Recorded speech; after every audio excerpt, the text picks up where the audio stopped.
പ്രവേശിക്കുന്നത് നമ്മൾ തോട്ടപ്പള്ളിയിലേക്കാണ്. തോട്ടപ്പള്ളിയിലെ ഹൈവേയുടെ ഇവിടെ വലിയ ഇതാണ്, ബ്രിഡ്ജാണ് വരാൻ പോകുന്നത്.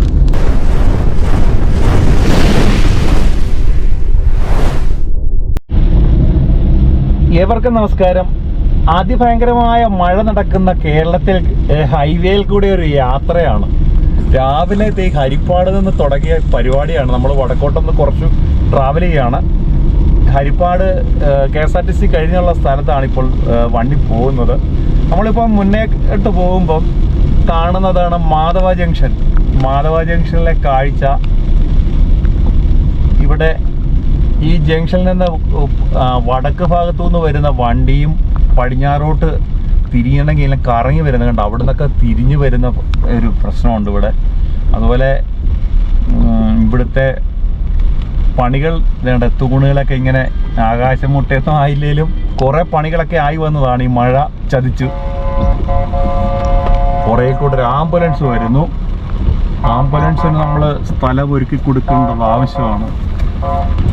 ആംബുലൻസ് അല്ല, മന്ത്രിയാ. കേരള സ്റ്റേറ്റ് 24. ഏത് മിനിസ്റ്ററാണെന്ന് അറിയത്തില്ല. മിനിസ്റ്ററുടെ വണ്ടിയിൽ അലാറം ഉണ്ടല്ലോ. 24 ആണ്. വല്ല ഫംഗ്ഷനിലൊക്കെ പങ്കെടുക്കാൻ മിനിസ്റ്റർ പോകുമായിരിക്കും. ഏത് മിനിസ്റ്ററാണെന്ന് അറിയാവുന്നവരൊന്ന് കമൻറ്റ് ചെയ്താൽ നല്ലതാണ്. കേരള സ്റ്റേറ്റ് 24 ആണ് പോയത്. ഇവിടുത്തെ കാഴ്ചകൾ കണ്ടോ, എഴഞ്ഞെഴഞ്ഞാണ് പോകുന്നത്. പാവം കോഴികളെ കൊണ്ടുപോകുന്ന ഒരു വണ്ടി മുന്നിലേ പോകുന്നത്. മഴയത്തതാണ് കഷ്ടം. അതിൻ്റെ കിടപ്പ് കണ്ടോ. കോഴി വിലയെല്ലാം കൂടി. കോഴി വിലയും മത്സ്യത്തിൻ്റെ വിലയെല്ലാം കൂടി. മത്സ്യ സമ്പത്ത് നമ്മുടെ ഇപ്പം ഉണ്ടെങ്കിൽ പോലും ഇതൊക്കെ മീൻപിടുത്തം കുറഞ്ഞതുകൊണ്ട് അതിൻ്റെ ആയിട്ടുള്ള പ്രശ്നങ്ങളുണ്ടല്ലോ. മീൻപിടുത്തം നടക്കാത്തതുകൊണ്ട് ഉണ്ട്. കാറ് കുത്തിക്കയറ്റിയാണ് പോകുന്നത്. ഇച്ചിരി സാവകാശമൊന്നും ആർക്കും ഇല്ല. അതാണ് പ്രശ്നം.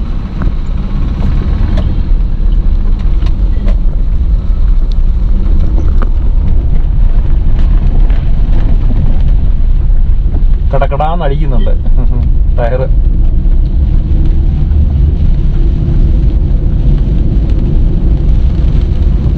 ഇത് യൂണിഫോം ഇട്ട കുട്ടികൾ സ്കൂള് ഇവർക്ക് ഇതൊക്കെ ITI പിള്ളേരൊക്കെ ആയിരിക്കും. ഇത് ഇന്ന് ഭയങ്കര വണ്ടികളുടെ ഓട്ടം. ചെയർമാൻ പോകുന്നു. ഏതിൻ്റെയാണ്? ഇവിടെ എന്തോ ഫംഗ്ഷൻ ഉണ്ട്, ഗവൺമെൻറ് ഫംഗ്ഷൻ നടക്കുന്നുണ്ട്. അതാ ഉദ്യോഗസ്ഥരൊക്കെ പോകുന്ന വണ്ടികൾ, ചെയർമാന്മാരും ഒക്കെ പോകുന്നു. കൃത്യനിർവഹണത്തിന് അവർക്ക് 10 മണി എന്ന് പറഞ്ഞാൽ പോകണമെങ്കിൽ ഇത്തിരി സ്പീഡിലൊക്കെ പോയേ പറ്റൂ. ഒരു പോലീസ് വണ്ടി കിടക്കുന്നത്. അവരും മനുഷ്യരല്ലേ. ഇവരെല്ലാം ഈ സമയങ്ങളിലൊക്കെ എങ്ങനെ അവരുടെ ഔദ്യോഗിക കർമ്മങ്ങൾ നിർവഹിക്കുക എന്നുള്ളതാണ്.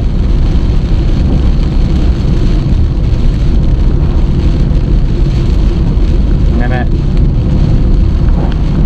നമ്മൾ ഇനി ടച്ച് ചെയ്യാൻ പോകുന്നത് ദാണാപ്പടി പാലത്തിലൂടെയാണ്. ഈ പാലത്തിൻ്റെ ഒരു വ്ലോഗ് തന്നെ നമ്മൾ ചെയ്തിട്ടുണ്ടായിരുന്നു. ഇവിടെ ഒരു ഭാഗം കട്ട് ചെയ്യുന്നുണ്ടായിരുന്നു. യാതൊരുവിധ സുരക്ഷാ ക്രമീകരണങ്ങളും ഇല്ലാത്ത ഒരു കട്ടിങ്ങാണ് ഇവിടെ ചെയ്തിരുന്നത്. അതിനെക്കുറിച്ച് വ്ലോഗ് നമ്മൾ ചെയ്തതാണ്. അതിൽ നമ്മളിപ്പോൾ ആ സ്ഥലത്തൂടെയാണ് പോകുന്നത്. മഴയായതുകൊണ്ട് അവിടെ വലിയ പണികളൊന്നും നടക്കുന്നില്ല.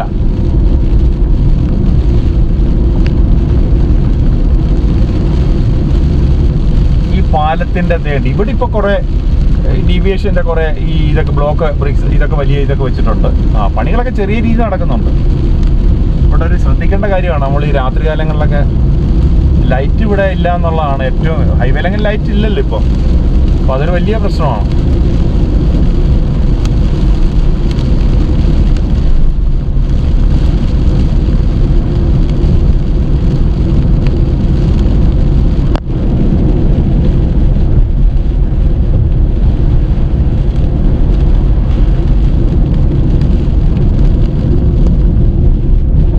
നമ്മൾ ദാണാപ്പടിയാണ്. ദാണാപ്പടിയിൽ ഇവിടെ ഈ ഇതിൻ്റെ കിഴക്ക് ഭാഗമെല്ലാം ഫില്ലിങ് ഒത്തിരി കണ്ട വെള്ളക്കെട്ടായി കിടക്കുകയാണ്.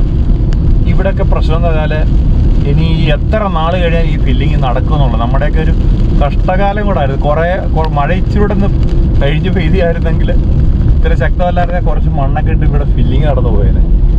കേരളക്കാരുടെ, നമ്മുടെ ആലപ്പുഴ ജില്ലക്കാരുടെ ഒരു കഷ്ടകാലം.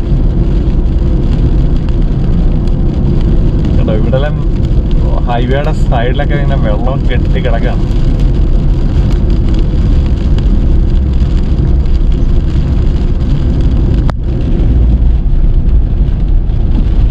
റെയിൻകോട്ടൊക്കെ ഇട്ടൊരു ചേട്ടനാണെന്ന് തോന്നുന്നു.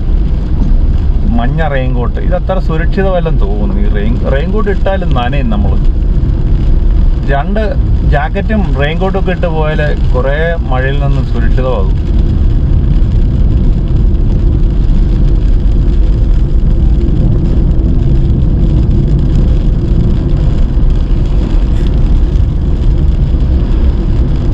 റെയിൻകോട്ട് കച്ചവടം കുറഞ്ഞ ലോ ക്വാളിറ്റി ഒരു വണ്ടിയിൽ കൊണ്ടിട്ട് കുറഞ്ഞ റെയിൻകോട്ടുകൾ, അതൊക്കെ ചുമ്മാതെ ഒരു നമ്മുടെ പൈസ വേസ്റ്റാണ്.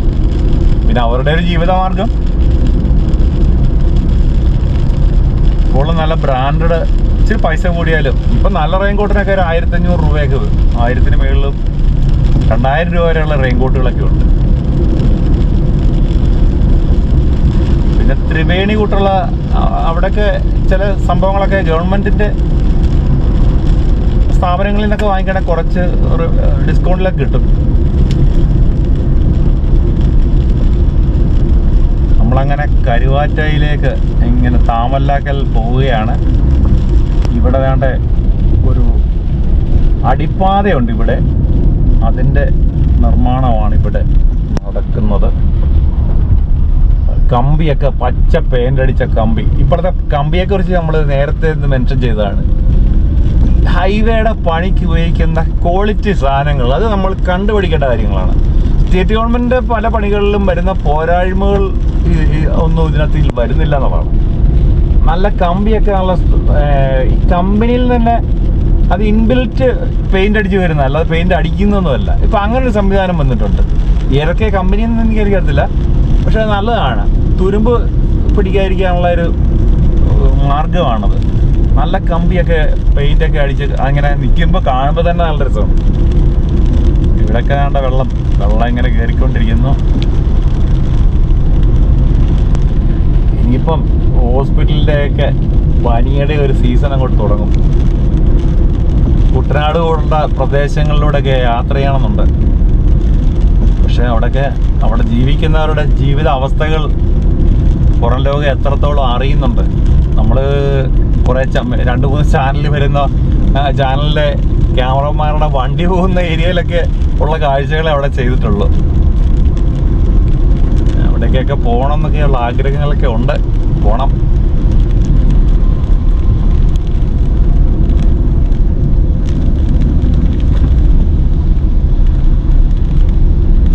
ഇത് ഹൈസ്കൂൾ ജംഗ്ഷനാണ്. വളരെ എത്രയോ പഴക്കമുള്ള ഒരു ഹൈസ്കൂളാണ്. NSS ഹൈസ്കൂളാണ് കരുവാറ്റ.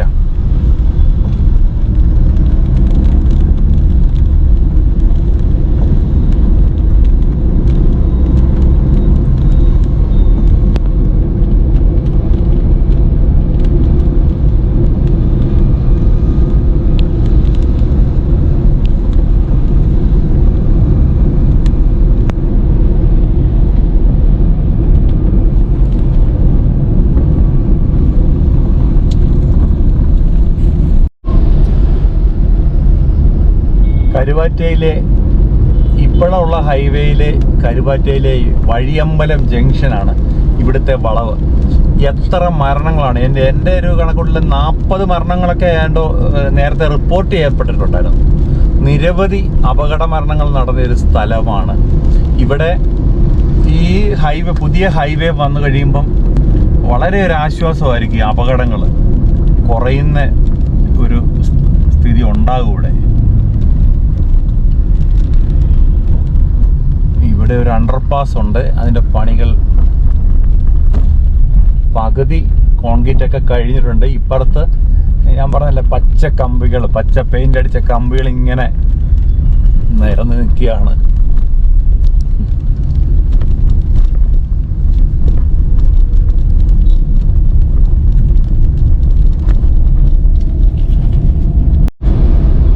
നമ്മൾ ഇപ്പോൾ കന്നുകാലിപ്പാലം എന്ന് പറയുന്ന സ്ഥലമാണ്.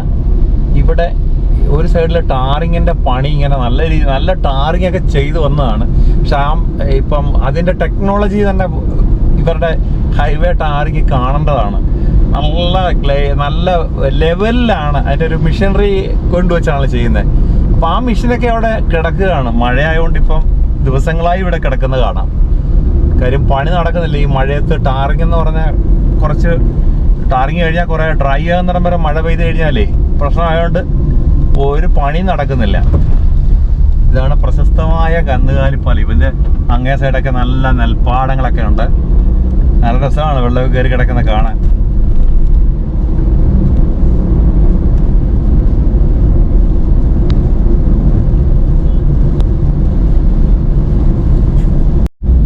എന്താണെന്ന് മനസ്സിലാകുന്നില്ല. മണലാണോ അറിയത്തില്ല. ഒത്തിരി കണ്ടമാന ലോറികൾ ഇങ്ങനെ കിടക്കുന്നു. ഇത് എവിടെ നിന്നാണോ മണൽ കിട്ടുന്നതെന്ന് മനസ്സിലാകുന്നില്ല.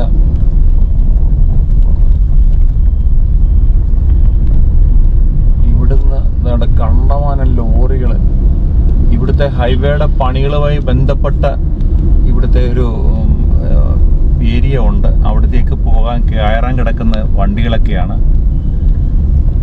വലിയ വണ്ടിയൊക്കെ തിരിയണേലേ ഹൈവേയില് നമ്മൾ നിർത്തിക്കൊടുക്കുക.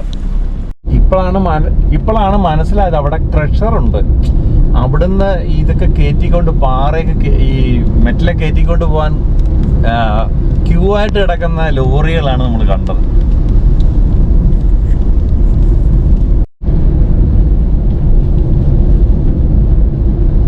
നമ്മൾ ഇപ്പോൾ എത്തിയിട്ടുള്ളത് പ്രവേശിക്കുന്നത് നമ്മൾ തോട്ടപ്പള്ളിയിലേക്കാണ്.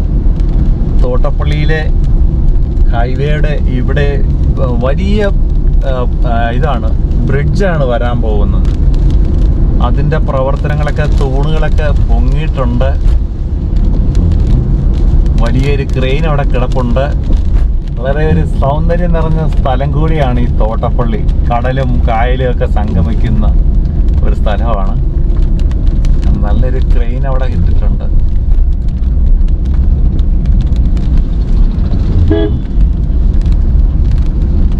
നമ്മുടെ കുട്ടനാടിനെ സംരക്ഷിക്കുന്ന സ്പിൽവേ ആണ്. കുട്ടനാട്ടിലെ ഇവിടെ നാട്ടെ ഭയങ്കര പണിയൊക്കെ നടക്കുന്നുണ്ട്. പാലത്തിലെ അവിടെ ബ്രിഡ്ജിന്റെ പണികളൊക്കെ നടക്കുന്നുണ്ട്. ഏണ്ടൊക്കെ ക്രെയിനൊക്കെ ഇട്ട് ഏണ്ട എന്താ എൻ്റെ അമ്മ വെള്ളം കണ്ടോ? അവിടെ പൊഴി മുറിഞ്ഞെന്ന് തോന്നുന്നു. അവിടെ കാണാൻ പറ്റും. നല്ല രസമാണ് കാണാൻ. പക്ഷെ എത്രയോ ബ്രിട്ടീഷുകാരൊക്കെ നിർമ്മിച്ച പാലമാണെന്ന് തോന്നുന്നു. ഏതായാലും പുതിയ പാലം വരുമ്പോൾ ഇതിനൊരു ആശ്വാസവും തോന്നുന്നു. ഇത് പൊളിക്കോ എന്നൊന്നും അറിയത്തില്ല. നമ്മുടെ വ്ലോഗ് ഇവിടെ അവസാനിക്കുകയാണ്. വീണ്ടും മഴയുടെ അതുപോലെ ഹൈവേ സംബന്ധമായ കാര്യങ്ങളൊക്കെ ആയി വീണ്ടും കാണും വരെ ബൈ ബൈ.